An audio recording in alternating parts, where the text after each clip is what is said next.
الفيديو ده خاص لاولادنا اللي في الاعداديه. 1، ممنوع نسيب اي سؤال فاضي مهما حصل.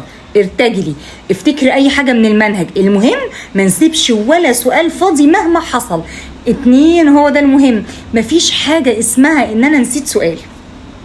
بلاش الخبط نفسي واقرا كل الاسئله، لا، بكل هدوء. انا هقرا سؤال واللي اعرف احله هعمل جنبه صح واحله، واللي مش هعرف احله هكتبه واعمل جنبه شرطه ان انا لسه ما حلتوش. لان ساعات بيحصل بعد ما بتخرج من اللجنه وتقف مع اصحابها تقول يا نهار ابيض السؤال ده انا نسيت احله ازاي. بكل هدوء. 1، هنكتب كل الاسئله اللي احنا عملنا عليها صح الاسئله، ونقرا كل الورقه مش على بعضها، سؤال بهدوء، ما تشتتيش نفسك. اخر حاجه وقبل ما اقفل، بلاش نراجع مع اولادنا اول ما بيرجعوا من الامتحان، عشان ده بيأثر على الامتحان اللي بعده. واولادنا نفسهم بقول لهم بلاش يراجعوا الامتحان مع حد من صحابهم بعد ما بيخلصوا اللجنه. وانا عارفه ان انا هقول كده